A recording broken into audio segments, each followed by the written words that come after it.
Dans l'exemple 1, on vous demande de montrer rapidement que le vecteur 3, 3, 1 est une combinaison linéaire des vecteurs 1, 1, 0 et 1, 1, 1. Donc là, en fait, il s'agit de trouver quel coefficient mettre devant ces deux vecteurs pour que ça donne notre vecteur 3, 3, 1.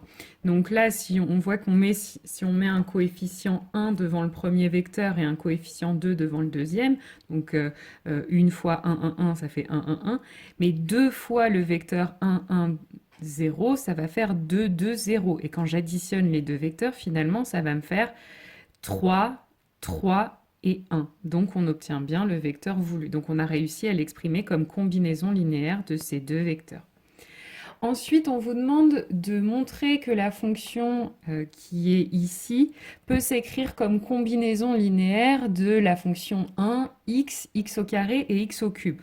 Donc là, c'est quand on peut écrire que pour tout x réel, f de x, ça peut s'écrire 3 fois la fonction, ici on reconnaît f3 de x, là on reconnaît f2 de x, là on reconnaît f1 de x, et là, moins 4, ça peut s'écrire moins 4 fois 1, donc on reconnaît moins 4 fois f0 de x. Donc là, ça veut dire que f peut s'écrire 3 fois f3, moins 2 fois f2, plus 5 fois f1, moins 4 fois f0. Donc c'est bien une combinaison linéaire de f0, f1, f2, f3. Ils sont bien chacun multipliés par un réel et ensuite on les a additionnés. Donc c'est bien une combinaison linéaire. Ensuite, dans l'exemple 3, on vous demande est-ce que le vecteur W peut s'exprimer comme combinaison linéaire des vecteurs U et V. Donc en gros, ce qu'on veut savoir, c'est si on peut trouver des réels lambda 1 et lambda 2 tels que W peut s'écrire lambda 1 U plus lambda 2 V. Ce qui se transforme, le problème ici se transforme en un système si on passe aux coordonnées. Donc là, vous avez les coordonnées de V. Là, les coordonnées de U que j'ai multipliées par lambda 1 et auxquelles j'ai ajouté les coordonnées de V multipliées par lambda 2. Donc on arrive à ce système. Cette égalité revient à ce système une fois passé aux coordonnées. Et donc si je le résous, donc dans la première ligne, j'isole lambda 1, je l'exprime en fonction de lambda 2. Et puis dans les deux lignes suivantes, ensuite, je remplace lambda 1 par 9 moins 6 lambda 2. Du coup, la deuxième ligne nous donne 8 lambda 2 égale 16, la troisième également, donc finalement lambda 2 est égal à 2, et en injectant dans la première ligne, on a donc que lambda 1 est égal à moins 3. Donc le système a une solution. Donc ça veut dire là en fait, ce que j'ai trouvé, ça veut dire que W va pouvoir s'écrire, lambda 1 sa valeur c'est moins 3, donc va pouvoir s'écrire moins 3U plus 2V. Donc ça veut dire que W s'écrit comme combinaison linéaire de U et V. U et V ont été multipliés par des réels et puis j'ai additionné ensuite. Ensuite, on vous repose la question, cette fois-ci avec un vecteur Z. Donc le problème est le même, c'est-à-dire que je vais passer aux coordonnées pour résoudre le problème via un système. Donc là, on a les coordonnées de Z, et puis là, encore une fois, lambda 1U plus lambda 2V, les coordonnées, ça donne ça. Donc, même chose, je résous le système, sauf que on s'aperçoit quand on essaye d'isoler lambda 2 dans la deuxième ligne que ça donne 8 lambda 2 égale 9. Et puis sur la troisième que 8 lambda 2 doit être égal à 12. C'est absurde, on ne peut pas avoir les deux. Donc le système n'a pas de solution. Donc ça veut dire qu'on ne peut pas écrire Z comme combinaison linéaire de U et de V. Alors ensuite, je vous explique que si on considère un certain nombre de vecteurs, et qu'on écrit toutes leurs combinaisons linéaires possibles. Donc il y en a une infinité, puisqu'évidemment les coefficients réels qu'on va mettre devant chaque vecteur, il y en a une infinité. Ensuite on les somme, donc il y a vraiment beaucoup de vecteurs. Mais si on rassemble toutes ces combinaisons linéaires, on forme un nouvel ensemble qu'on appelle un espace vectoriel, qui forme un espace vectoriel. Donc, je vous demande, en vous servant de ce théorème, de montrer que l'ensemble des polynômes de degré inférieur ou égal à 3 est un sous-espace vectoriel de E. Donc là, en fait, l'idée, c'est de montrer que l'ensemble des polynômes de degré inférieur ou égal à 3, en fait, chaque polynôme de degré inférieur ou égal à 3, je peux l'écrire comme combinaison linéaire d'un certain nombre de fonctions, en fait. Donc là, j'écris soit P une fonction polynôme définie sur R par P de x égale A0 A0 x au cube plus A1 x au carré plus A2x plus A3, où A0, A1, A2 et A3, ce sont des réels. Et donc, je vais essayer de trouver des fonctions qui me vont permettre d'écrire n'importe quel polynôme. Là, c'est vraiment un polynôme quelconque. Donc, d'écrire ce polynôme quelconque comme combinaison linéaire de ces trois fonctions. Et les trois fonctions, il ne faut pas aller les chercher bien loin. En fait, c'est exactement comme dans l'exemple 2 qu'on a vu tout à l'heure. Si je prends f0, f1, f2, f3, les fonctions de l'exemple 2, c'est-à-dire la fonction égale à 1, x, x au carré et x au cube de l'exemple 2, en fait, ce polynôme, je peux le réécrire A0 f3 de x plus A1 f2 de x plus A2 f1 de x plus A3 f0 de x. Donc P est bien une combinaison linéaire de f1, f0, f2 et f3. Donc j'ai réussi à écrire n'importe quel polynôme comme combinaison linéaire de ces quatre fonctions. Autrement dit, ça veut dire que l'ensemble des polynômes de degré inférieur ou égal à 3 peut s'écrire comme le vectoriel de f3, f2, f1, f0. C'est donc un espace vectoriel. Et ensuite, on vous demande, est-ce que l'ensemble F des vecteurs qui s'écrivent x, y, z avec x moins y plus z égale à 0, est-ce que c'est un sous-espace vectoriel? Donc là encore, l'idée, c'est de montrer que tous les vecteurs, de voir en tout cas, s'il est possible d'écrire n'importe quel vecteur de f comme combinaison linéaire de vecteurs de R3. Alors, je vais prendre pour ça un vecteur u de R3 et je vais voir à quelles conditions est-ce qu'il appartient à f. Donc u va appartenir à f si x moins y plus z est égal à 0.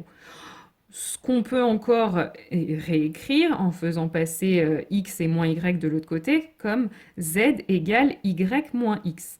Donc ça veut dire que pour que u appartienne à f, il faut que u s'écrive x, y et puis le z, je le remplace par y moins x. Et ensuite, là, on voit bien que vous avez besoin de deux réels finalement pour exprimer un vecteur de f. Un réel x, un réel y. Donc l'idée, ça va être de le partager en deux, ce vecteur, de l'écrire comme x0 moins x plus 0, y. On voit bien quand on fait la somme de ces deux vecteurs en additionnant les coordonnées une à une, enfin 2 à 2 plutôt, on retombe bien sur le vecteur u. Et puis ensuite, ce vecteur x0 moins x, je peux aussi écrire que c'est x fois le vecteur 1, 0, moins 1. D'accord? Là encore, hein, si je multiplie chaque coordonnée par x, je retombe sur ce vecteur. Et puis je fais la même chose pour le deuxième. Le vecteur 0, y, on peut le réécrire y fois 0, 1, 1. Donc ça veut dire que un vecteur u va appartenir à f s'il peut s'écrire en fait comme combinaison linéaire du vecteur 1, 0, moins 1 et du vecteur 0, 1, 1. D'accord? Donc là, ça veut dire que ce qu'on vient de démontrer à travers ça, c'est qu'en fait, f, c'est le sous-espace vectoriel engendré donc par les vecteurs 1, 0, moins 1, 0, 1, 1. D'accord? F, ça va être l'ensemble des combinaisons linéaires de ces deux vecteurs. Et donc, si j'arrive à l'écrire comme l'espace vectoriel engendré par deux vecteurs, c'est que c'est un sous-espace vectoriel de R3. Alors ensuite, je reviens sur la notion de famille libre ou linéairement indépendante, qui est une notion que vous avez déjà vue en géométrie dans l'espace cette année. Donc je l'ai juste rappelé. Et puis on a aussi vu la notion de famille génératrice d'un espace vectoriel. Donc c'est-à-dire que c'est une famille qui va permettre d'écrire n'importe quel vecteur de l'espace ambiant comme combinaison linéaire des vecteurs de cette famille. Et donc, si vous avez une famille qui est à la fois une famille libre et génératrice, on va dire que c'est une base. Et dès lors que vous avez une base, vous pouvez écrire n'importe quel vecteur comme combinaison linéaire des vecteurs de la base, et les coefficients que vous allez placer devant ces vecteurs seront uniques. Si vous pouvez en trouver, il n'y en a pas d'autres. Et ensuite, je vous explique que toutes les bases d'un espace vectoriel ont le même nombre de vecteurs. Et ce nombre de vecteurs, c'est ce qu'on appelle la dimension d'un espace vectoriel. Et donc, quand vous êtes dans un espace vectoriel de dimension n, toute famille de n vecteurs, pour n'importe quelle famille de n vecteurs, il y aura équivalence entre le fait que c'est une base, une famille libre et une famille génératrice. Donc c'est ce qui va nous servir dans les exemples qui vont suivre. D'abord, je vous demandais de montrer que les vecteurs V1, V2, Vn formaient aussi une base de Rn, puisque j'avais donné comme exemple la base canonique.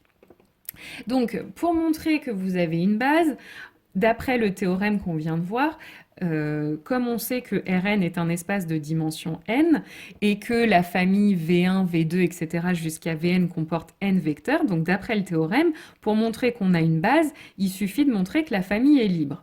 Or, pour montrer que la famille est libre, il faut prendre une combinaison linéaire des n vecteurs, donc V1, V2 jusqu'à Vn, une combinaison linéaire qui est nulle, et montrer qu'alors la seule possibilité pour avoir une combinaison linéaire nulle, c'est que lambda 1, lambda 2, etc., jusqu'à lambda n, sont tous des réels qui valent 0. Alors là, je vais faire exactement la même chose que tout à l'heure dans les premiers exemples. Je vais passer aux coordonnées. Donc le vecteur V1, c'est le vecteur 1 et puis que des 0 ensuite. Donc quand je le multiplie par lambda 1, ça va me faire lambda 1 et que des 0 ensuite. Pareil, le vecteur V2, c'est 1, 2 et que des 0 ensuite. Donc quand je le multiplie par lambda 2, ça va me faire lambda 2, 2 lambda 2 et puis que des 0 ensuite. Et puis j'oublie pas de les additionner avec le premier vecteur que j'avais composé, lambda V1, avec les coordonnées du premier vecteur lambda V1. Et puis je recommence avec lambda 3, V3. V3, ça va être 1, 2, 3 et que des 0 ensuite. Donc lambda 3, V3, ça va être lambda 3 plus 2 lambda 3 plus 3 lambda 3 et puis que des 0 ensuite. Et ainsi de suite, jusqu'à lambda n. Lambda n, c'est 1, 2, etc. jusqu'à n. Donc Vn, ça va être 1, 2, etc. jusqu'à n. Donc lambda n, Vn, ça va être lambda n, 2 lambda n, 3 lambda n, etc. n-1 lambda n et n lambda n. Et tout ce petit monde doit donc être égal à 0. Donc je vais avoir un système dont les seconds membres seront que des 0. Et donc là, la dernière ligne, on se rend compte que n étant non nul, lambda n va forcément être égal à 0. Donc j'ai la première égalité. 0 est égal à lambda n. Ensuite, si lambda n vaut 0, donc ce terme-là s'annule. Et puis ensuite, n-1 va être non nul aussi. Donc lambda n-1 va être égal à 0. Donc j'ai ma deuxième égalité, lambda n-1 va être égal à 0. Et ainsi de suite, en remontant comme ça, je vais arriver à montrer que tous les lambda sont nuls jusqu'à lambda 1. Donc f est une famille libre, et si c'est une famille libre, d'après le théorème, c'est aussi une base de Rn. Ensuite, l'exemple 8, on va s'intéresser à l'ensemble des polynômes de degré inférieur ou égal à n, qu'on note Rn de x. Et on vous demande de proposer une base de Rn de x. Donc là, elle est un petit peu toute trouvée si on s'inspire des exemples qu'on a vus tout à l'heure pour l'ensemble des polynômes de degré inférieur ou égal à 3. La base, c'était 1x, x au carré, x au cube. Là, du coup, on va pouvoir donner comme base 1x, x au carré, etc. jusqu'à xn pour aller jusqu'au degré n. Du coup, là, j'ai une base qui comporte, du coup, n vecteurs. Et donc, si une base comporte n vecteurs, c'est donc que la dimension de l'espace, c'est n. Et enfin, on vous demande de montrer que la famille 1 plus x plus x au carré, etc. jusqu'à 1 plus x au carré, etc. jusqu'à x puissance n est une autre base de Rn de x. Alors, là, on vient de dire que Rn est de dimension n. Donc, ça veut dire que cette famille qui est composée de n vecteurs sera une base si et seulement si la famille est libre. Donc, ce qu'on va faire, c'est qu'on va montrer que cette famille de vecteurs est libre. Donc, je vais prendre une combinaison linéaire de ces vecteurs, donc lambda 1 fois le premier vecteur 1, plus lambda 2 fois le deuxième vecteur 1 plus x, plus lambda 3 fois le troisième vecteur 1 plus x au carré, etc., jusqu'à lambda n, 1 plus x au carré, etc., jusqu'à x puissance n. Et donc cette combinaison linéaire, je vais la prendre nulle. Et je vais essayer donc de montrer que lambda 1, lambda 2, lambda 3, etc., jusqu'à lambda n, ce sont tous forcément des réels nuls. Donc pour ça, je vais déjà développer toutes mes parenthèses. Donc là, j'ai fait tout simplement une distributivité partout. Et ensuite, l'idée, c'est de refactoriser, mais cette fois-ci, non pas en prenant comme facteur commun les lambda, mais en prenant comme facteur commun le 1, le x au carré, le x puissance n. Donc les termes constants, il y a lambda 1, lambda 2, lambda 3, etc. jusqu'à lambda n. Donc ça, je peux le réécrire. Donc lambda 1, lambda 2, lambda 3, etc. jusqu'à lambda n fois 1. Ensuite, les termes en x, ça commence à lambda 2, ensuite il y a lambda 3, etc. jusqu'à lambda n. Donc ce sera lambda 2 plus lambda 3 plus lambda n fois x. Même chose pour les x au carré, sauf que cette fois-ci, ça commence à lambda 3. Et puis pour les x puissance n, il n'y aura qu'un seul facteur, c'est lambda n. Et donc, toujours égal à 0. Donc là, ça veut dire que j'ai une combinaison linéaire de 1, x au carré, x puissance n, puisqu'à chaque fois, mon 1x, x au carré, x puissance n est multiplié par un réel. Donc là, le premier, le deuxième, le troisième, le nème. Et puis, je les ai sommés. Donc, c'est bien une combinaison linéaire de 1x, x au carré, etc. jusqu'à x puissance n. Et cette combinaison linéaire est nulle. Or, on sait que 1x, x au carré, x puissance n forme une base de Rn. C'est ce qu'on a dit au départ. Donc, si c'est une base de Rn, c'est aussi une famille libre. Donc, ça veut dire que dès que j'ai une combinaison linéaire de ces n vecteurs, ça veut dire que les coefficients qui se trouvent dans la combinaison linéaire sont tous nuls, forcément. Donc, ça veut dire que ce coefficient est nul. Donc, j'obtiens une première ligne à mon système. Celui-là aussi, deuxième ligne, celui-là aussi, troisième ligne. Et puis, jusqu'au nème terme de ma somme, qui est nul également. Donc finalement, la dernière ligne me donne que lambda n est égal à 0. Du coup, la ligne suivante, en fait, ça aurait été lambda n-1 plus lambda n égale à 0. Mais du coup, si lambda n vaut 0, lambda n-1 aussi vaut 0. Et puis en remontant comme ça, pareil, j'arrive à montrer que tous les lambdas sont nuls. Donc la famille qu'on avait initialement, 1 plus x plus x au carré, etc., est libre. Et elle comporte n vecteurs et Rn est de dimension n, donc c'est aussi une base de Rn. Et enfin, le dernier exemple, on vous donne 3 vecteurs dont 2 ont des coordonnées qui dépendent d'un réalité. Et on vous demande quelles sont les valeurs de t pour lesquelles les 3 vecteurs forment une base de R3. Alors, déjà, on sait que R3 est de dimension 3, donc la famille V1, V2, V3 sera une base de R3 si et seulement si cette famille forme une famille libre de R3. Donc là, on va essayer de voir à quelles conditions sur T est-ce que cette famille est libre. Donc pour montrer qu'une famille est libre, il faut prendre une combinaison linéaire nulle. Donc là, si j'écris cette combinaison linéaire en passant aux coordonnées, ça me donne, donc V1 c'est 1, 1, 4, donc lambda V1, lambda 1, V1, ça va donner lambda 1, lambda 1, 4, lambda 1. V2, c'est 1, 3t, donc lambda 2, V2, ça va donner lambda 2, 3 lambda 2, et puis t lambda 2. Et enfin, V3, ses coordonnées, c'est 1, 1, t. Donc, ça va donner pour lambda 3, V3, lambda 3, lambda 3, t, lambda 3. J'additionne le tout puisque j'additionnais ces 3 vecteurs et donc ça devait être égal au vecteur nul, donc toutes ces coordonnées doivent être nulles. Et donc je résous ce système. Donc d'abord j'isole lambda 1 sur la première ligne et puis je remplace lambda 1 par moins lambda 2 moins lambda 3 dans les deux suivantes. Ensuite, je m'aperçois que dans la deuxième ligne, le lambda 3 qui est ici et celui qui est là vont s'annuler, parce que là j'ai moins et là j'ai plus, donc ils s'annulent, et donc ça me donne en fait 2 lambda 2 égale à 0, donc lambda 2 égale à 0. Donc finalement, lambda 1, je vais pouvoir le simplifier en simplement moins lambda 3. Et puis sur la troisième ligne, les lambda 2 donc, valent 0, donc ces termes en lambda 2 vont s'annuler. Et donc, il va me rester t moins 4 lambda 3 égale à 0. Et donc là, il y a deux possibilités. La première, c'est que t moins 4 est non nul, dans le cas où t est différent de 4. Donc si t est différent de 4, t moins 4 est non nul. Et donc ça veut dire que si t moins 4 lambda 3 est égal à 0 et que ça c'est non nul, ça veut dire que c'est lambda 3 qui est forcément nul. Donc lambda 3 est nul, lambda 2 on savait déjà qu'il était nul, et puis si lambda 3 est nul, lambda 1 aussi. Donc si t est différent de 4, la famille V1, V2, V3 est donc libre, donc c'est bien une base de R3. Et dans le cas où si t est égal à 4, ben en fait mon vecteur V3, ça va être le vecteur 1, 1, 4. Donc en fait V1 et 3 vont être égaux.